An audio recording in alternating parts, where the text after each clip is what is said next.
Hello again, everyone. Welcome to another episode of Game Pass Grab Bag, your weekly podcast reviewing games in the Game Pass collection, bringing you 3 new perspectives of varying skill range. I am the astrologer of this episode, Andrew. With me, the one who's too busy staring at the stars, Keith. Hello. And the one who can't figure out the difference between stairs and stars, Liz. Hey guys. This week, we had a semi-requested game from the Xbox Game Pass Twitter saying that we should play Sea of Stars. So we said, hey, you know what? We're taking that as a request. So here we are. We played Sea of Stars by Sabotage Studios. Sea of Stars is a old school 2.5D JRPG where you are playing as these two children who are known as solstice warriors. One is attuned to the moon and one is attuned to the sun. And you are raised up in this academy to go and essentially fight the evils of the world that are produced by the bad guy known as the Fleshmancer. But going around, Liz, was this a game or a pass for you? It's a game for me. I just thought it was just some good, clean fun, you know? I would just boot up and have fun, and I like the story. There's some things that, being nitpicky, I didn't care for sometimes. But overall, I thought it was a lot of fun. So Sea of Stars for me is, I'd actually put this in a definite game. There's going to be parts where I don't actually know what it is about the game that drew me in and had my attention so much, but I just loved everything about it. And yeah, I would call it a definite game. Yeah, I'm with you. This is 100% a definite game. This game, Sea of Stars, I had so much fun with. I absolutely loved it. I wanted to keep playing it. I want to keep playing it. And there's so much about this game that so I first was so excited. So I loved Sabotage Studios because we played one of their games earlier that's unfortunately no longer on Game Pass, but it's called The Messenger.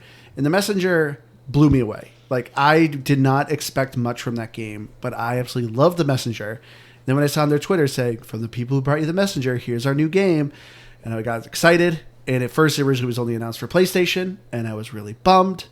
Then a couple months later, they finally said, hey, we're coming to Xbox. And I was excited again. And then another month or two later, they said, and it's coming to Game Pass. And I was even more excited. But yeah, Sea of Stars did not disappoint because I was like, if they did as good with The Messenger with this game, just if the writing is just half as good as The Messenger, I was all about this game. And yes, it is. Two quick questions. Yeah. The Messenger was the 2D Ninja Gaiden-esque game we played, right? Okay. Yep. And then second question, I saw somewhere, I don't know if you know if this is true or not, that Sea of Stars is actually set in the same world as The Messenger. Sort of. There's a bit of a spoilery stuff. Oh, okay. Well, we don't have to go too far into that. I had been watching something about it because I think I was trying to look something up. Spoiler alert! But I just happened to stumble across a quick review video someone had done. I was watching it and they mentioned that. So, anyway. I mean, the game's all about dimensions and time and whatnot. So, if you're kind of more asking, do you need to play The Messenger to know what's going on in this game? No. I am not asking that. I just was curious if that was a true statement. That's all. And yes or no would have worked just fine. And then another quick point too with my Gamer Pass. This is a typical turn-based JRPG kind of style game. If you even if you don't like that style of game, I think you should still check this game out because we'll get into it. But I feel like this game does so many things right that even I usually complain about turn-based JRPGs. That just made this game awesome. So, yeah. So, if this game's not on Game Pass, I also highly recommend you buy it because I loved it that much. But anyway, enough with my ranting. Liz is already getting sick of it. Let's get into the story. I said nothing. Yeah, but your eyes saying a lot. But let's get into the story, as I said, of Sea of Stars. I keep wanting to call it Sea of Thieves just because I'm so naturally tuned to saying that. But Sea of Stars. So, as I said, you are these two children that grow up in this village called Moon Cradle that literally is built, the city is built to essentially raise these children that are delivered to them by an eagle that, when a child is born either on the winter solstice or the summer solstice, they're born either attuned to the moon or the sun. They get dropped off of this village. The village raised the children up as a community. They go to this academy where they train to be soldiers. And then they go out and they try to fight the evil that is still within the world. These evil beings that, if they are left unattended to, will eventually get so strong that they will essentially consume the world. So you, as the solstice warriors, are trying to stop from the world from being consumed. You graduate from your school and you are joined by your childhood friend, Garl. He's great. He's awesome. But what did you guys think of the story of Sea of Stars? I really liked it. And at the beginning, the two older solstice warriors, they were hinting that like something kind of isn't right. Yeah. And one thing that I guess it's not disappointing. I put in, I think, almost 6 hours. And I feel like they haven't really touched on it again. I feel like the story is a bit slow. And the only reason why I find it frustrating is because I'm really interested in it and I want to know more. Yeah. But yeah, I really liked it. And the entire time, like, they better not leave Garl behind. Like, well, I say the entire time, the beginning part. But yeah, I really wish I had played more so that I know more of the story. I know. I am loving the story. It's Well, so the funny thing, or one of the funny things to me about Sea of Stars is, so a couple weeks ago, the big con, you were complaining. You're like, oh, I played like 4 hours and it feels like I played like 100. I double checked it. I think I'm like 13 hours in right now, and I feel like I've played 100, but not in a bad way.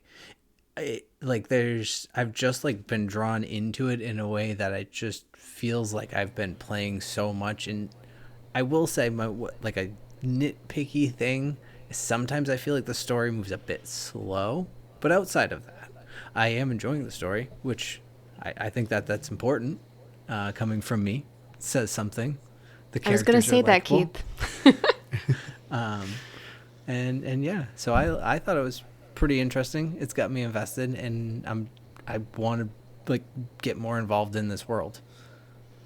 So I slightly disagree with you guys. I see where you guys are coming from, but to me, this is the one thing that I really love about this game, and it's the overall pacing. The pacing of this game, I think, is so well done. Because usually when you play like a JRPG style of this game, like when you're like, oh, we're going to a castle, it can just be a slog of an event of every 5 feet. You're getting these random events, these random encounters, and just like this, you just walking down a hall will take like 2 hours, and it's just annoying. But in Sea of Stars, I felt like the pacing was done so well. Like every time you're going to a new area, you're in there for maybe 15 to 20 minutes. Like they're usually not very long dungeons. I understand where you guys are coming from the story because I am the same way. I'm enjoying the story where it's like I want to know more. But it's actually another thing that I do enjoy about this game. The cutscenes are really quick. They're these animated cutscenes that are just short and sweet. But when it comes to actual dialogue, I found it to be very straight to the point. You go to a village, a bunch of moles are freaking out because something's going on. They tell you, this is what's going on. This is the bad guy. Cool, we're going to fix the problem. End. And like, that's it. Now you're going on your adventure. It's not like, oh, let's talk about the history of this village. Let's go to all these people and go through all these things. So to me, I actually felt like the pacing of the story was done well.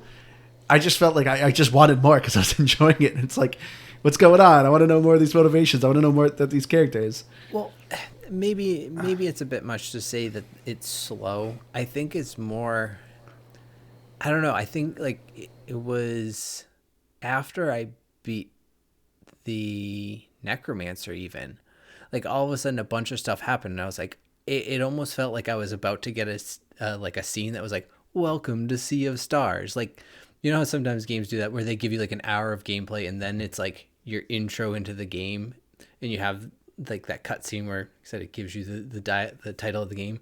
Like I was like half waiting for that, but not in a bad way. Like I'm like, oh, that would have, like, if it had done that, I would have been like, I kind of would have laughed almost, honestly.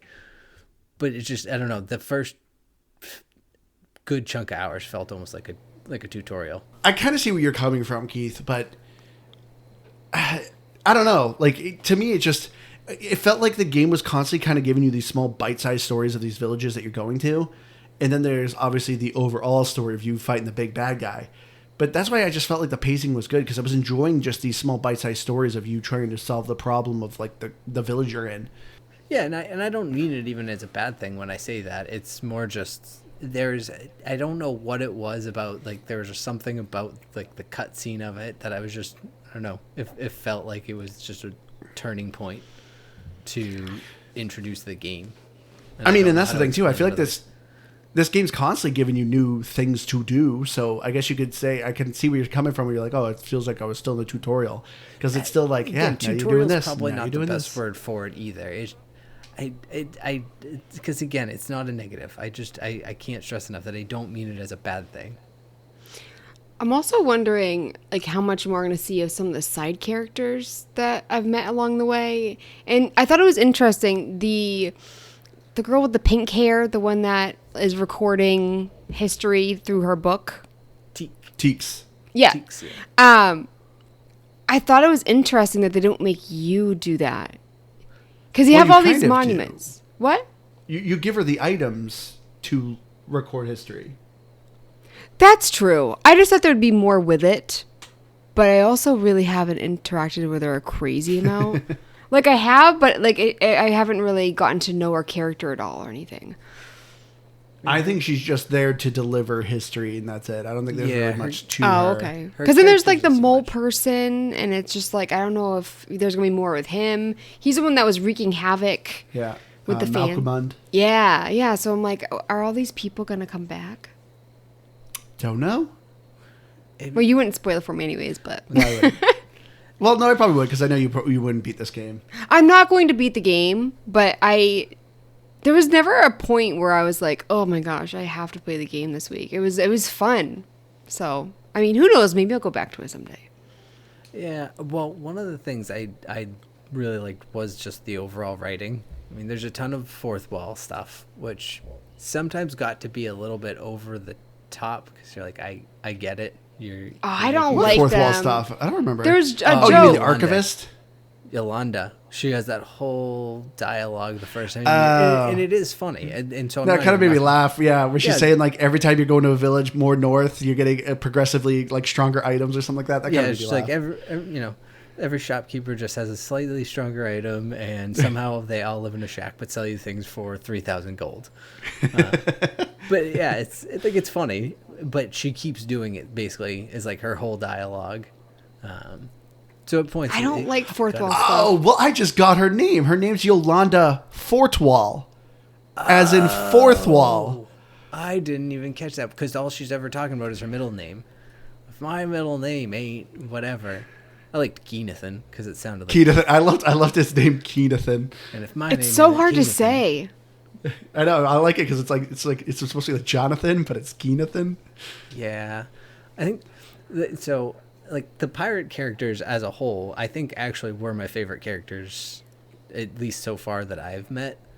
Like because again, they talk them up as pirates, and then they're really just a bunch of jokesters. Like, I mean, they are pirates, but they're not bad. They do good things. They help people. They just sail on their little dinghy boat Raft. Yeah. But yeah, like, and then there's that, and then the whole like captain and assassin girl, and like no one really acts like they know until she shows herself. Which I loved. Yeah, I loved. The joke, the achievement's like, oh, who would have known? That's pretty funny. I just love the reaction too, where they're like, yeah, we kind of figured all along. Like, what? That was pretty funny. I will say that's probably my slight disappointment with Sea of Stars, because the messenger's writing was hilarious. The shopkeeper and the messenger like straight up had me like cracking up laughing. And so like for Sea of Stars is a bit more serious. There are some things that are kind of tongue in cheek that just kind of make me like chuckle a little, but like no, like the messenger had me laughing. You have to imagine that's probably because it's like a JRPG though. Like they're always a little more serious. Yeah. I wanted to ask Keith, because Andrew, you didn't see it, but I felt like, so I love the character Girl, of course, but I felt like there was a lot of weirdness with the graphics with him, not to get ahead, but it, like, I don't understand their choice of artistry when it comes to him searching his bag. Keith, did you notice his pants? Well, no, well, there's that, but also when he's searching his bag, the face that he makes, it makes me very uncomfortable. Him sticking his tongue out? No, there's something about the way that they do it. It just doesn't. There's something wrong about it. And I feel like I make that face when I search a bag. So I No, you kinda do get where not. you're coming from, Liz. I don't know. think it bothered me, but I do kind of see what you're saying. Like there's something And weird then- about his face. No, yeah, just like that one thing when he's like, if he is giving you food in battle and he's reaching in his bag, that specific animation. And then also, I was like halfway through like the 6 hours, and all of a sudden, his pants, like his knees, they look like boobs, and I can't see it. I don't see it. But And I they look like I'm gonna patches go to me. look. Well, not this minute, but I'm gonna look. He's the like, no boobs? look up a picture of Garl, and when he's like in like middle of action, his like the way that his legs are, Am I going to find- it's straight So, up. Do you think the patches on the knees look like nipples? Is that what you're saying? It's just something very. Well, now we're going to the internet. I'm trying to picture the patches, and that's why I'm like maybe, but I just like whenever I see them now, I just think that they're No, they just kind of look like orange patches on his. It's during like certain animations, like during battle and stuff. Like do they kind of jiggle, I guess, when he's moving? I don't know. I've never really paid I don't know. attention Do you know what? to It's just me. Liz screenshotted it, so maybe There- we'll send you. Yeah, do you have the picture? We can send it to Keith. No, because I had a video. Should I- Oh yeah, see, so Keith, there's Carl. No, Keith, not when he's standing like that though. Like that, I wouldn't think of I mean, yeah, those just look like boobs. I feel like I'm saying boobs too much now. I don't know. I didn't quite get it either. But Liz Let took me- a picture and she was like, "Do you notice his knees?" I'm like, "No." No, that's the problem. I took a video. Oh. But story. And so it is just me, yeah. Story. Yeah, I mean, nothing comes up on Google if you search Sea of Stars, Garl knee boobs. So, just you got nothing. I'm surprised you googled that. I'd be afraid of Just what to find. when you play It was it a risky again, search. Keith, just look at his knees a little bit when he's moving around. All right. If there's any listeners out there that agree with Liz, she would love to know. But yeah, the side characters, as far as the story goes, I just like all the main characters. I think this world they've just written is just really interesting. I want to know more about every other character. I love when there's cutscenes. I love when there's story dialogue. I mean, this is surprising coming from you, Keith, who doesn't like story. This is what I think why I think the pacing is so good, because you don't like story, Keith, and I feel like if it was just you reading a 15-minute text back and forth, you would be out. But that's why I think this game did so well with its pacing that it kept you interested. Yeah, I mean, there was definitely parts where I was kind of skimming dialogue a little bit. Like, again, like with Yolanda there, it's like, okay, like I would read enough to get the joke, but not really trying to absorb information of what was going on, because I knew she wasn't saying anything of value at that point to the story. But yeah, all in all, I thought the writing was short, to the point, it was clever, and I overall enjoyed it. Like, even just like the boss fights, when you beat the necromancer, and she's like, yeah, I'll be back, and next time I won't be alone. And throughout battle, she had summoned a bunch of characters. Yeah, in which your characters called her out on it. They're like, what? It's like you weren't alone. It's not what I meant. Get out of here.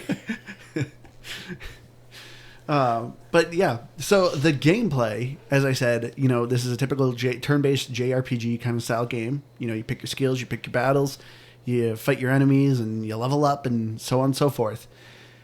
What I absolutely loved about Sea of Stars, because like I said, if you say, hey, it's a JRPG, you kind of know what you're getting into for gameplay.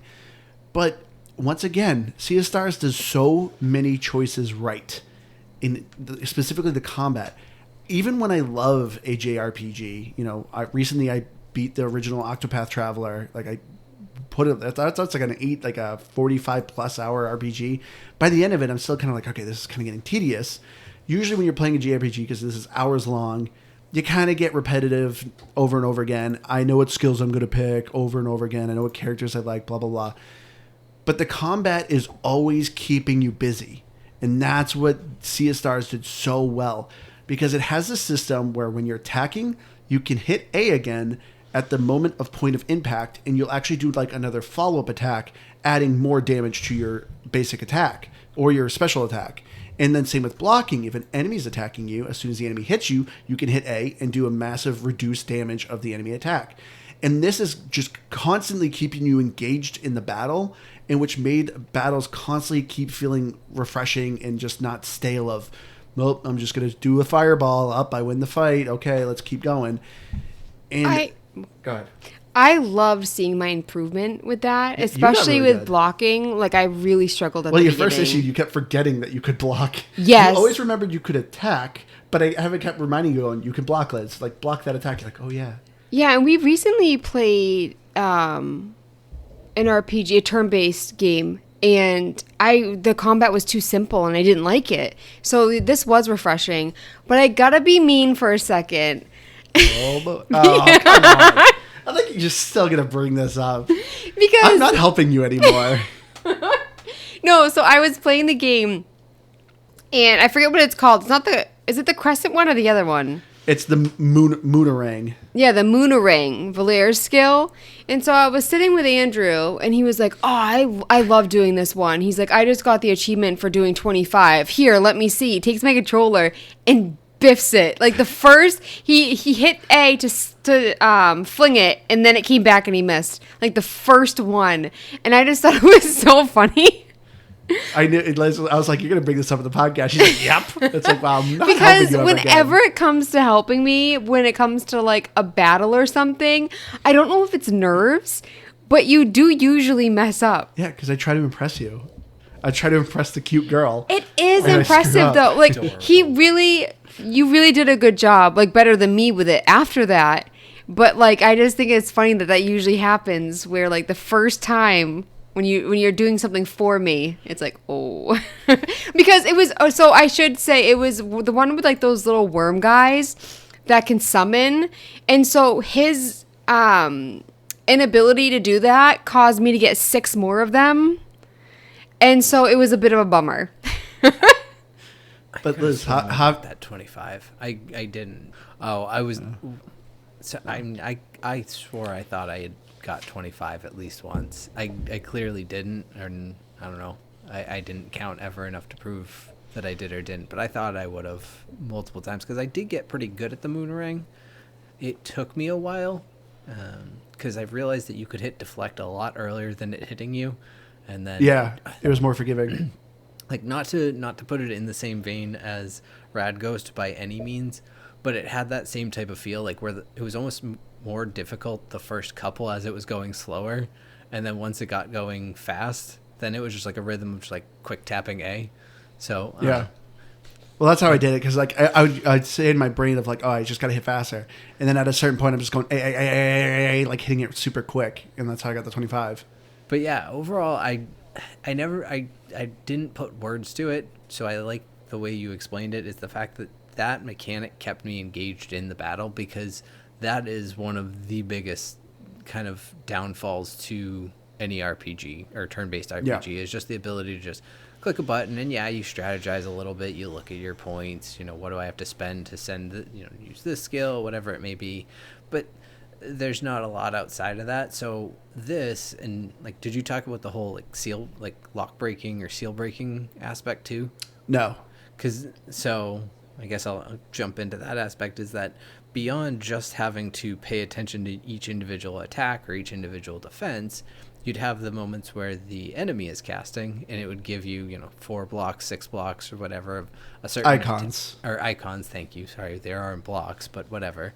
That would tell you the specific attack type, and if you could break all of those blocks, then you would be able to cancel the enemy's attack. So you had to strategize your attacks and figure out, okay, can I multi-attack with this skill or that skill or whatever it may be. So I don't know, I just really appreciated that aspect of combat. And there was times where, as you were saying, some JRPGs are like, ugh, I took 2 steps, here's another battle. I kind of found myself being like, I kind of want another battle. Where's some more enemies? Me too. I want more fights. I wanted to fight more, yeah. So yeah, it's refreshing to have that in a turn-based RPG. Yeah, like this game, like I said, focuses more, I think, on like environmental puzzle solving, which it never was very hard, but it was always fun and interesting, and you could always see the enemies. So, you know, actually, I never thought about it because I like as Key said, I wanted to fight all the enemies because I wanted to level up and get stronger. Liz actually like learned to sneak by enemies and just like kind of ignore them. I like, did found at a way to points. kind of pass If I was going back to an area for some reason and I was just like trying to get to a campsite or something like that, I was like, I just want to run there, I would sneak past them, but largely I was trying to fight them all. Well, that was by the waterfalls, and I knew that I was going to go back there anyways, and I just didn't want to deal with it at that time. Which, for me, like, I always get so frustrated when there's, like, 3 different paths to go, and, like, if there's some areas where, like, you know, the hidden chest under the waterfall and stuff, so you really need to, You love looking do for all loot. 3. Yep, I really do.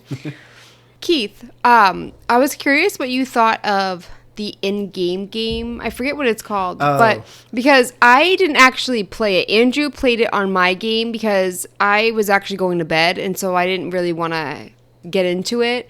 But he brought up that, you know, there's so many games that make their own in-game games, like The Witcher, which I remember loving The Witcher one. Majority RPGs will have a mini game that is a like essentially a card game within their game. But I thought it was really interesting, so I was curious if you liked it. So This one was called Wheels. Wheels, that's what it was. Very, very difficult name to remember. I can see how I forgot it. I actually didn't get into The Witcher, and then honestly, a lot of times in RPGs, I find myself skipping them. At least if it's an RPG we play for the podcast, like I'll play it a little bit, but I often want to spend more time getting into the further gameplay. So I kind of go, that's a complicated game. I don't feel like doing that. I'm going to play the game we're playing. Wheels, now I think I've only gone through 2 areas where I found a table for it. It's a really cool mini game. I really like it. I think it's a lot of fun. I like just the way that it's designed, and it's simple. There's is. not a crazy level of trying to figure out all of these bells and whistles. Like, it took me a couple rounds to fully understand what I was trying to do or how to best strategize. But outside of that, it was more like strategy, not how does the game work. Yeah. I really like the minigame Wheels. I mean, anytime an RPG has like an in-game game, they're always so fun. I mean, like The Witcher, you had Gwent, which eventually they ended up creating a arcade game of Gwent. You know, I remember Knights of the Old Republic had a card game called, I keep wanting to say it was Kazan or something like that, or Kizit or something weird. But they had a card game. But yeah, I just love there's always some sort of like mini game usually in an RPG, and I thought Wheels was fun. But yeah, the other great thing too I really wanted to mention about the combat, because this is another thing in almost every sort of JRPG you play that is always a pet peeve of mine, and Sea of Stars does a great job with it, and that is party members. Like, the characters are so great in this game. And usually when you're in an RPG, you know, it's like, even like Mass Effect, it's like, do I take Garrus? Do I take Rex? Do I take Liara? Like, I love all these characters. I want all of them with me. And Sea of Stars has a fantastic system of you can swap your party out mid-fight, and it doesn't cost you a turn. So it's like you can constantly juggle each character and party member that you have. You don't get penalized for it, and you're just having fun with everyone. And then not only that, the game also paces the characters well. Like, you have Garl with you majority of the time. Like, he's obviously your first companion. It's, Valir, Zale, and then Garl. It's those 3 members. But even too, as you're playing the story, sometimes he's like, I'm going off. And it's like, well, now he's gone. Like, he's a party member that he's still in your party. Like, you'll still be able to play with him later. But the game forces you to not have him for a short amount of time. And, here's this other character, party member that you can have now. So I thought the pacing of having these characters with you is so good. Because I hate having the choice of, who's going to be benched. But you don't have to have that worry anymore. Well, and with that too is even when they're out of the party, they're just earning XP. Everyone just earns XP, so there's no trying to figure out. Like you said, not even. I gotta level up this guy that's been on the bench. Yeah, like I like this character, but I haven't used them enough. Sometimes it's an XP thing, but you don't have to worry about that. I know there was one point where he left my party unexpectedly, and I had just put an item on him that I was like, boy, I would love to have just moved that to another character, but I can't do that now. It didn't have a great impact because I don't know about you guys, but I felt like overall, I don't want to say this in a bad way, but it's because it almost sounds it, but it's almost very easy. Like, I don't know that I ever really struggled in any battles or really at any given point. I died a couple times. Oh, yeah, I did die. It's not that I was untouchable by any means, but any of my deaths, I pretty much immediately went, okay, I know how to get through this on my next battle. And if I didn't, the next one, I don't think anything ever took me more than 2 tries. It's just so another thing too, where I don't know, sometimes like boss battles in these types of fights seem like they can take forever, and they heal themselves a million times, and I don't know, I just like even the boss battles in this, they felt like a boss battle. They were cool, the visuals, all of that, but they were just very manageable, and they didn't seem like just big meat chunks. See, I did some of the cheats just because I was lazy. I like that aspect of it, though. Yeah, because you can look into turn them that. off, too. So for me, it's just like, when it's pretty much like, oh, do you want to keep making food over again? That's pretty much what you're kind of dealing with that. But what happens when you die? Like, do you go back to, because there aren't like, there's the saves, but there's no autosave, right? So where do you start? It depends. If you die in a random encounter, it loads you from the last save point. But I noticed usually when I die during a boss battle, it just load me before the boss battle. Well, because a lot of times there's a save point right before a boss. Yeah. So that, I mean, makes sense. So that might have been happenstance that I thought about that I thought it just loaded me back there. But yeah, it usually would just like load your last save. Because I didn't die at all. Yeah. I So think there was some level of not auto save, but like checkpoints. I don't know. It's no, not real though.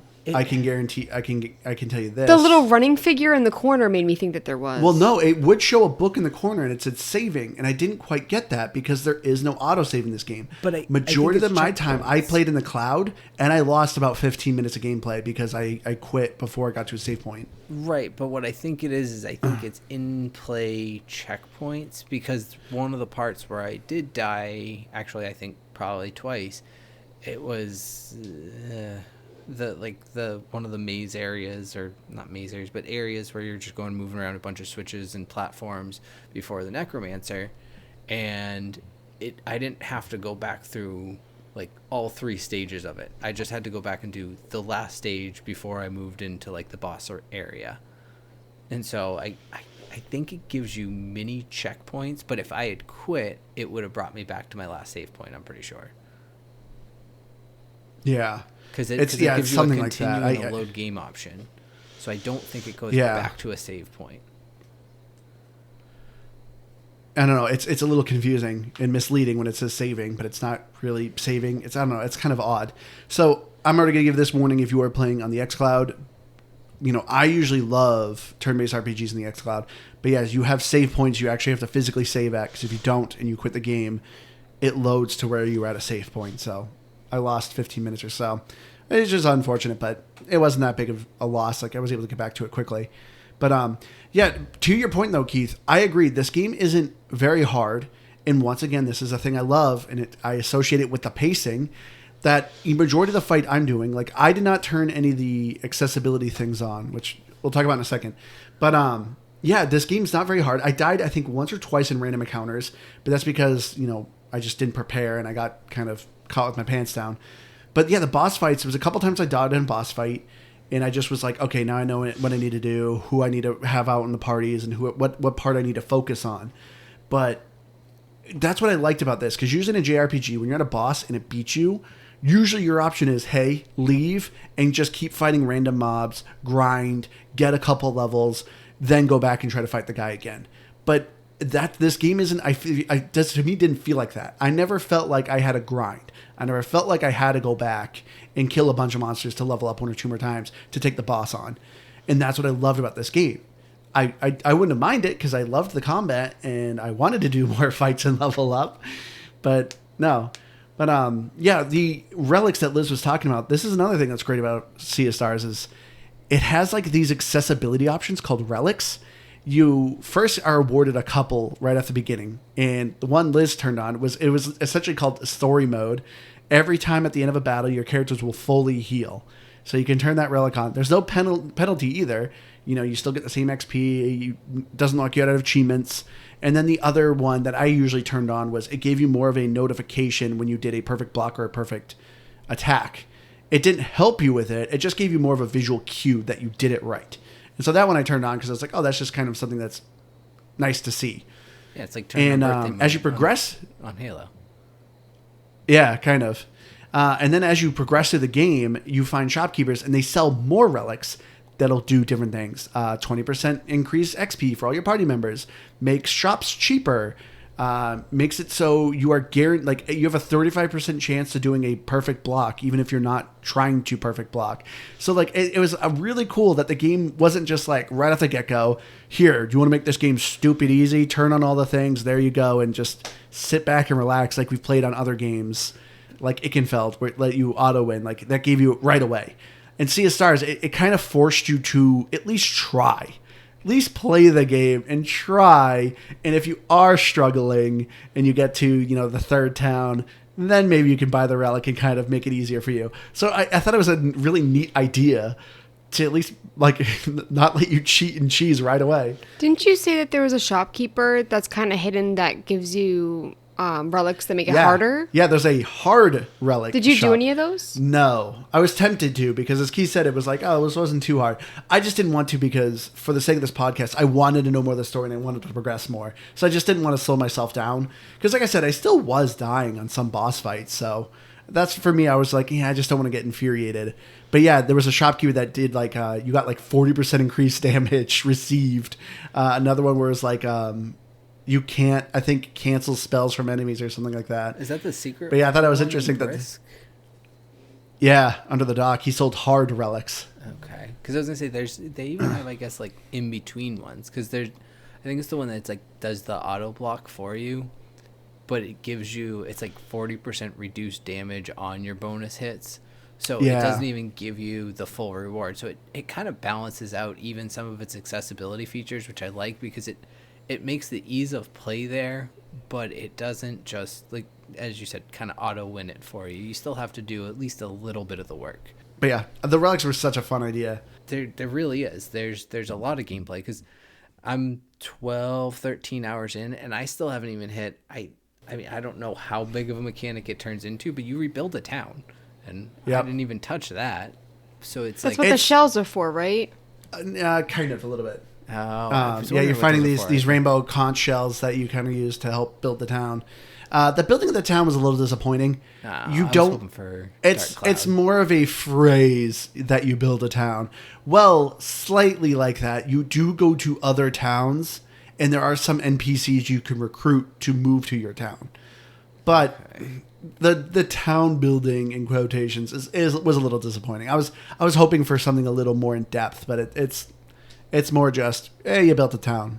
Well, yeah, but not especially really. Where it's just a cutscene. There's a lot of the JRPG genre where you can go and you can collect, 100 plus different people, and you can build up a castle, and you have all these different aspects and things that even if it's all driven, you can do some like massive world building, or at least feel like you are because of how much they allow you to put into it. So that's what I was kind of hoping that this was going to throw into there. It sounds like it's not, but nonetheless, I don't think it's a fault at all. I still think there's so many good things about Sea of Stars. So another thing I absolutely love about Sea of Stars that is a big pet peeve of mine in a lot of JRPGs, and that is item management. Like, I cannot tell you how many JRPGs I played. I have like 40 potions. Like, I'm stockpiling potions and paralysis potions and nightmare potions and all these antidotes and blah, blah, blah. Like, you just have like, all this garbage. It does not exist in Sea of Stars. Like, even when you're getting equipment to give your characters, one, there's not a ton. I'm not, like, shifting through a bunch of rings that I'm like, oh, maybe I'll trade this one. Maybe I want this one. Maybe I want this one. No, there's actually, like, a bare minimum of rings that, like, everyone can have, like, 2 rings and, like, a necklace. But the necklaces are rare, and it's like I essentially have 1 ring on each person and no extra rings. So like there's not a lot of just random garbage you're finding. And when it comes to upgrading weapons, it's super clear cut. This is giving you plus this, plus this. So I instantly know, okay, that's a better weapon. Instantly buy and equip. Super easy to manage. Like you're not juggling garbage. And I'm not juggling a bunch of health potions. No, instead you're cooking recipes, which you can only have 10 food items on you. And it was like a balance of, do I want mana? Do I want health? Do I want something that heals all the party? It was the item management in Sea of Stars is so user friendly, and it's nice to not have an RPG where item management is like a part-time job. Yeah, I love that the weapon. Like you said, that the weapon is better, because that's really frustrating when you play a game and it's like, well, it's minus 10 for this, but plus 8 but here. the attack speed's faster. And yeah, exactly. So for me, like, it was refreshing to just be able to be like, yep, buy that. Yep. And I feel like I always had money too. I disagree with. This is another thing, and usually in an RPG, like I feel like you're always like 1,000. You have 1,000 credits. In Sea of Stars, just having a triple-digit amount of coins is like that's a lot of money. Like usually in a battle, it's like you got 2 coins.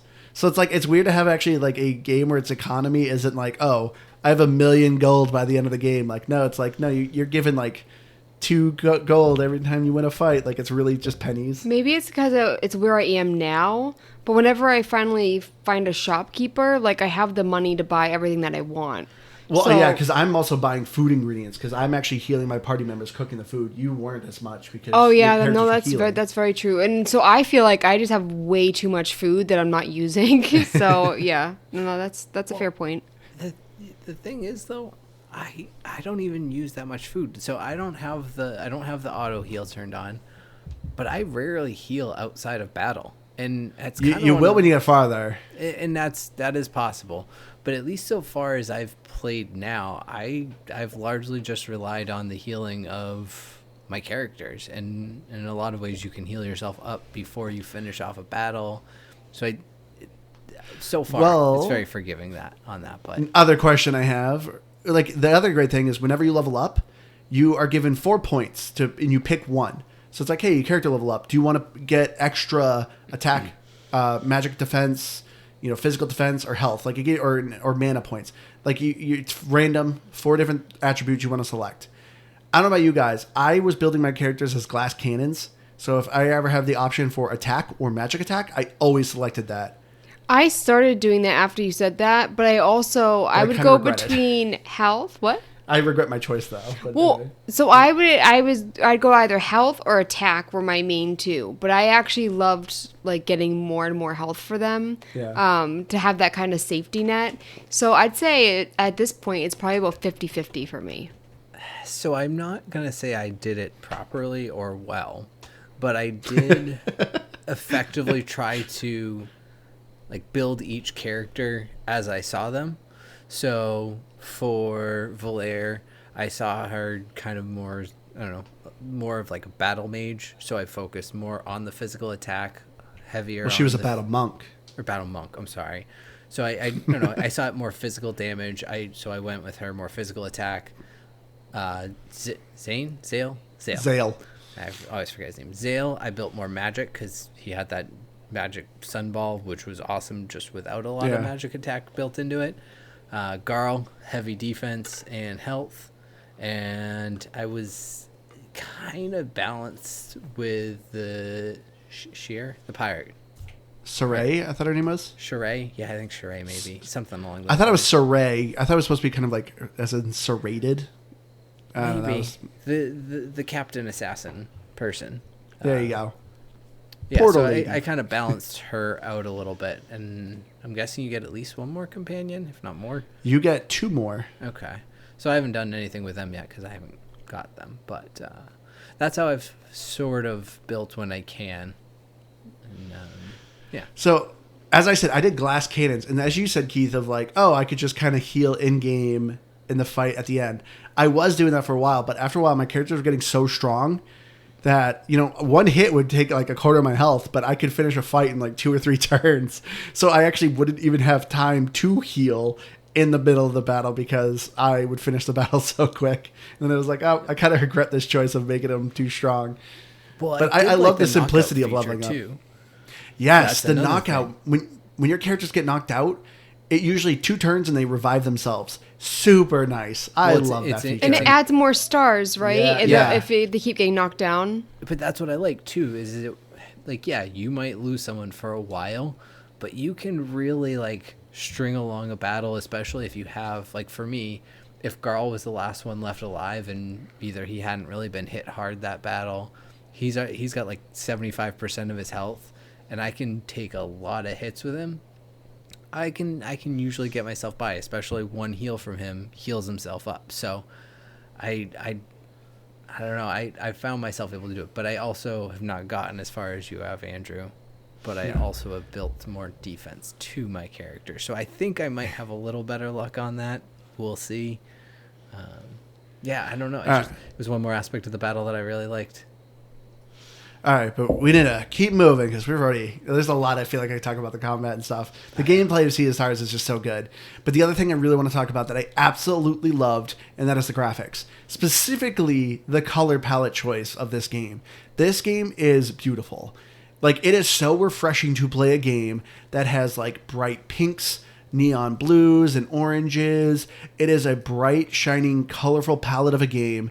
And it's like, I forgot what color it looks like in a video game. Playing so many games that are just dreary browns and grays and stuff like that. Like, that is usually a color palette of most games. This game is so bright and vibrant. But it wasn't, like, eye-bleeding vibrant. Like, nothing like that. It was just refreshing to see beautiful, colorful landscapes.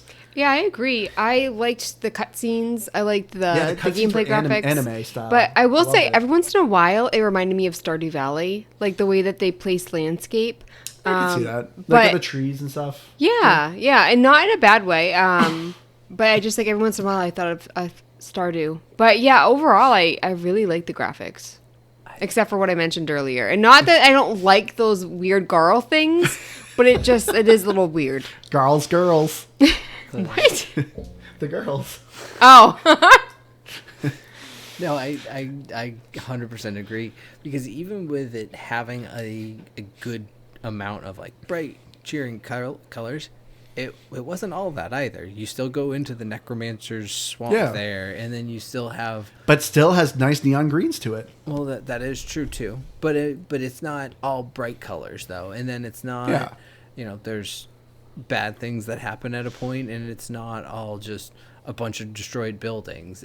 There's fire and color still managed throughout it. I think you make a good point with the overall look of it, but I just liked giving that old school feel of like playing an old N64 RPG, JRPG.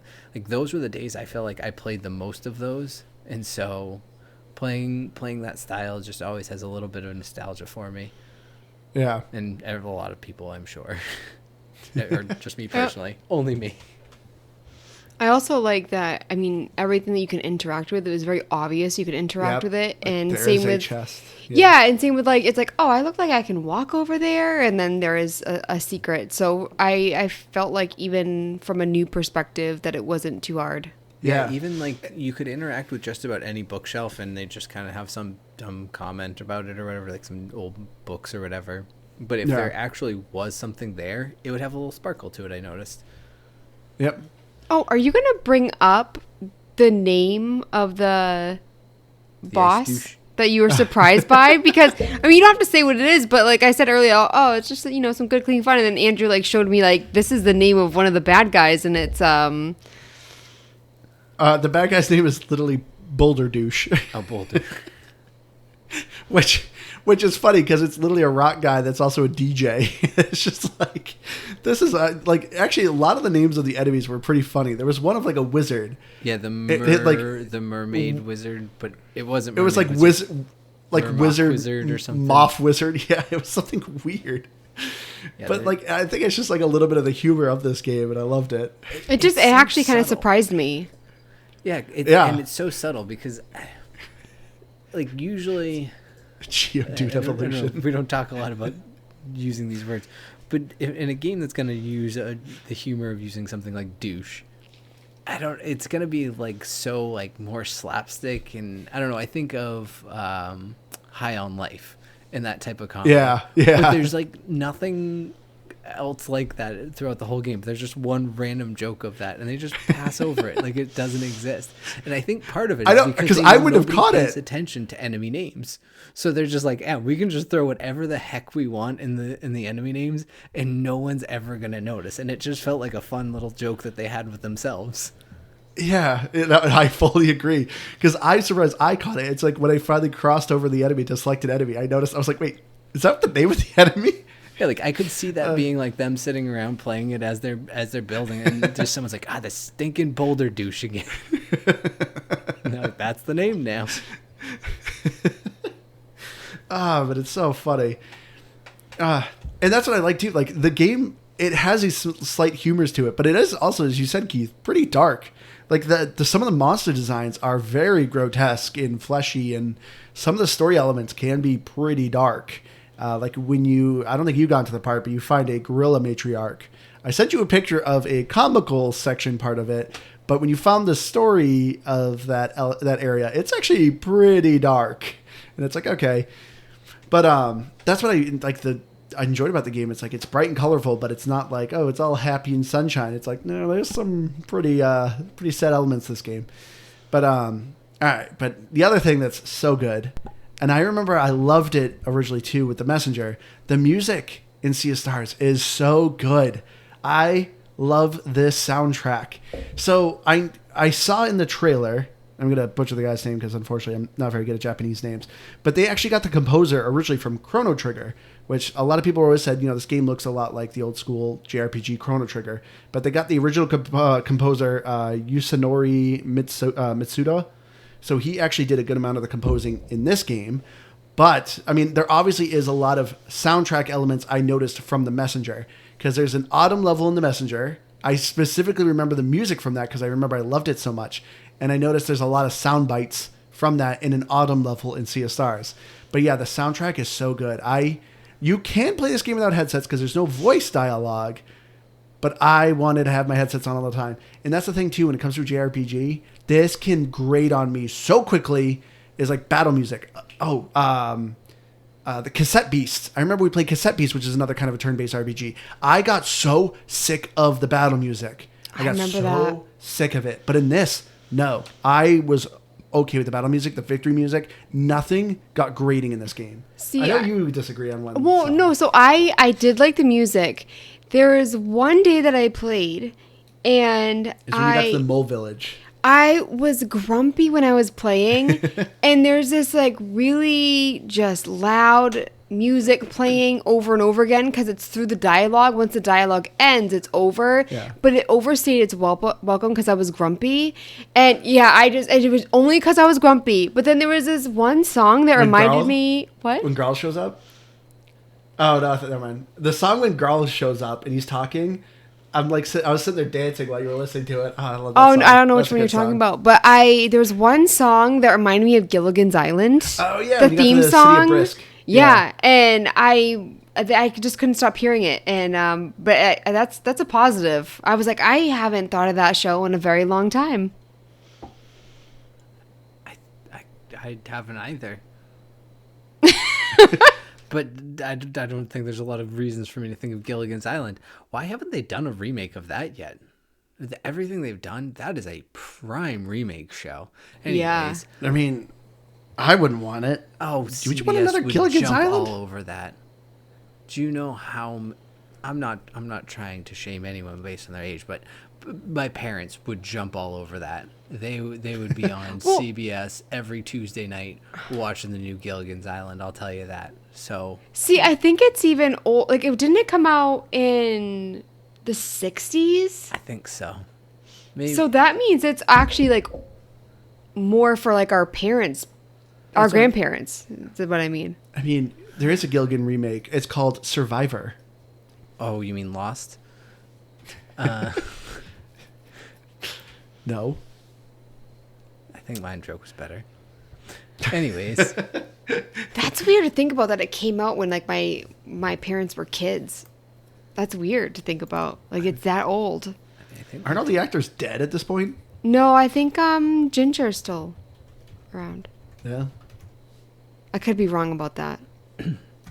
But anyway, music. 1964. Anywho, yeah, I liked the music too. I thought it was good. I don't know.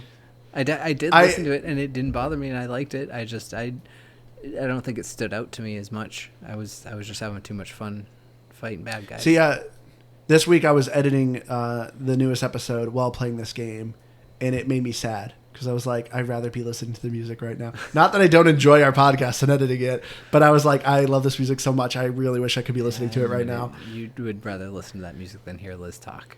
That's what you're saying. I wasn't in last week. Liz wasn't on, Keith. Oh, that means it's so I don't want to hear you talk.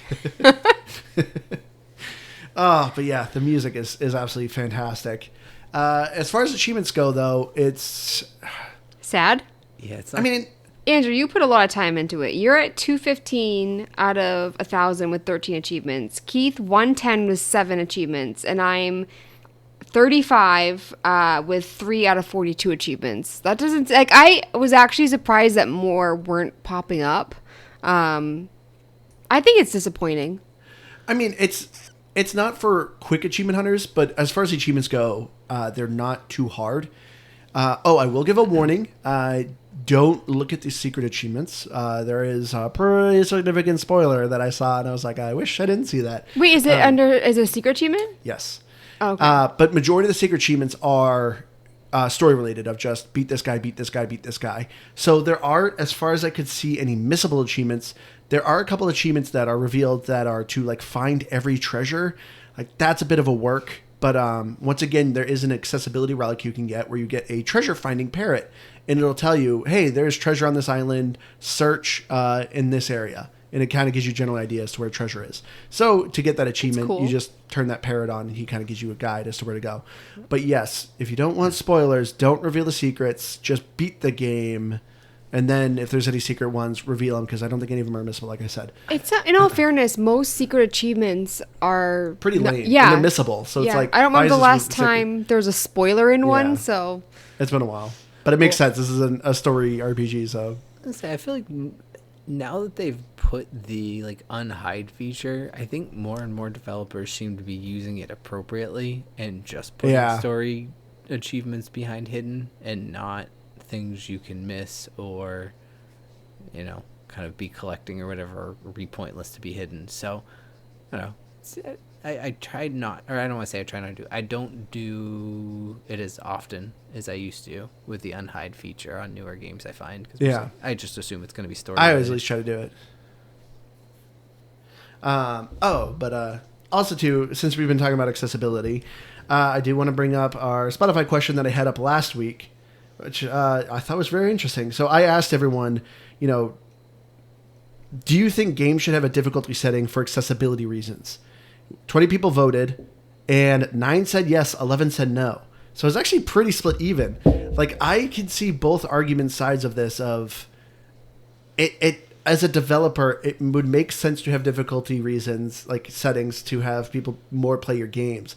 But I never fault a developer to make a game hard because they want it to be hard. But I also might not play a game if it's crazy hard. I know. Where I'm like, I'm going to have to ask Andrew's help all the time. Like, no. So for me, as someone who isn't great at video games, it 100% would make me question whether I want to play a game. But I wouldn't be upset about it. Yeah. I'd just be like, this game obviously isn't for me. Yeah. And that's what I love, that this game kind of gives you the options to be hard or kind of be a little more accessible. But yeah, I think it's interesting that was kind of almost a split even on people's stance on it. But yeah, let's get into our final thoughts here. I'll go first because I'm just going to gush about this game for a little bit for the next 5 minutes here. Sea of Stars. Play this game. This game was so good. If this is off Game Pass, I highly recommend it. This is, honestly, I would easily spend $60 on this game. I loved Sea of Stars. Did not disappoint. As I said in the top of the episode too, if you're someone who's like about JRPGs and turn-based RPGs, this game might actually sway you. I felt like its pacing was done so well. I didn't feel like I was being bogged down by constant random encounters. I wasn't getting bored with the combat because the combat was always keeping me on my feet by having to do an extra attack or perfect block. I thought the story was well written.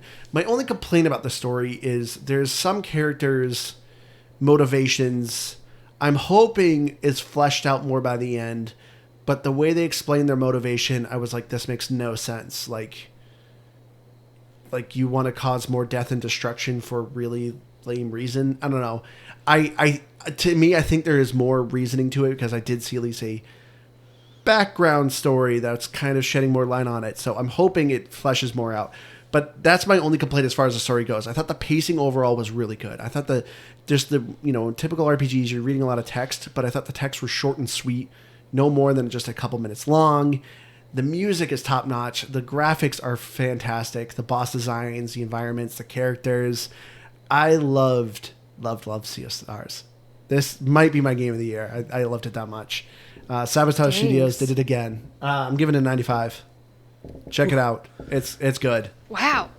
I'm not surprised, but that's a high score. I originally was giving it 90, but then I'm like, what is my complaints? And like I said, the only thing about story, like that's it, because combat is I think the best turn-based RPG. Like I said, of being able to switch my party members mid-battle made me so happy. I hate having to bench party members, and I want to play them, but I want to play everyone. So yes. Keith, go ahead. Stars. I think it's awesome.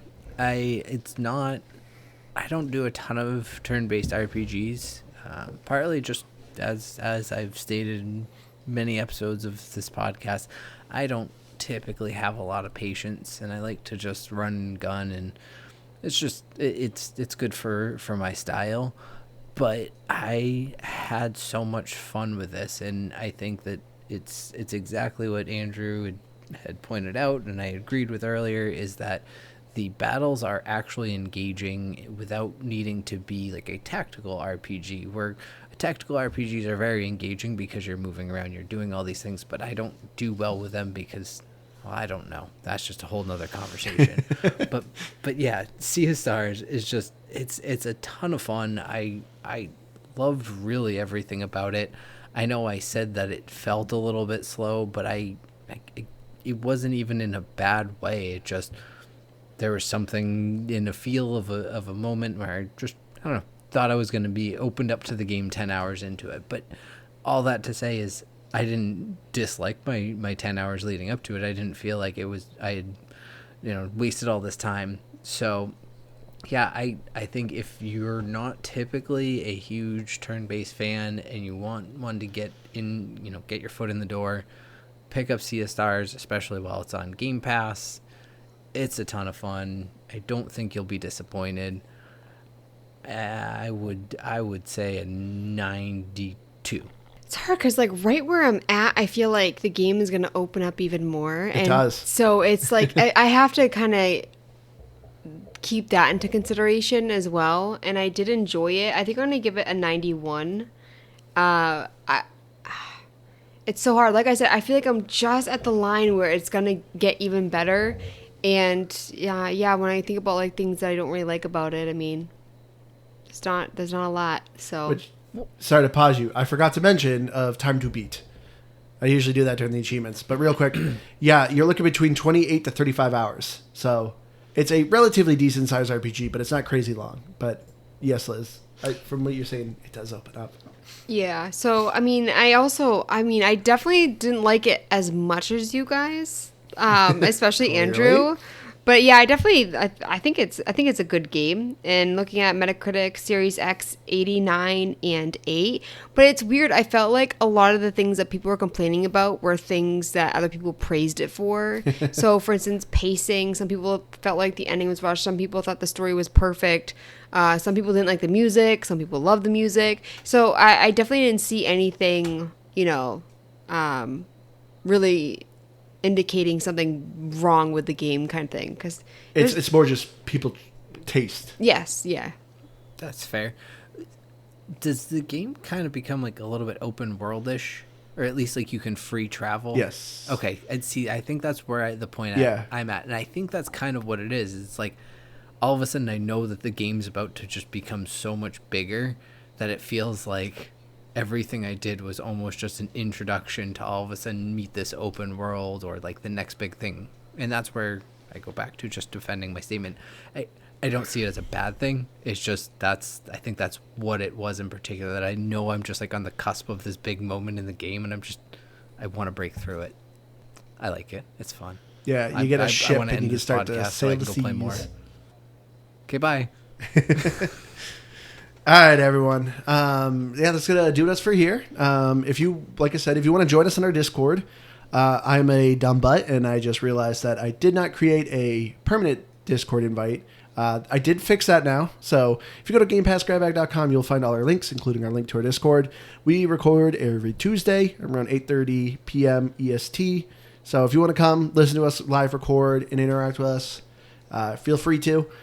If you have any game suggestions, please email us, gamepassgrabback@gmail.com, or hit us up on anything, or Discord or whatever. We always love game suggestions. I've been your hardcore gamer host, Ange. You can find me on Xbox Live at Firebird0952. Play Sea of Stars.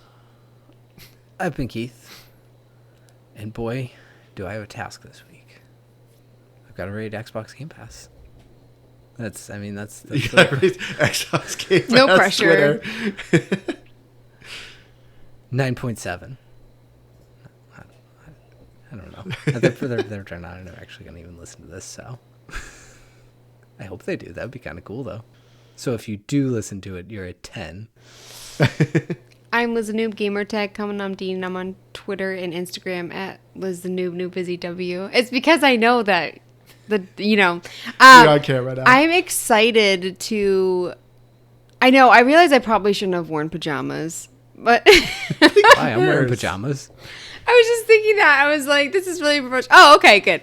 Because it's like almost 10 o'clock. It's like getting to my Next time, bedtime. I'm gonna come with like a suit and tie. I'm in, just so you look in more my own sheltered. home.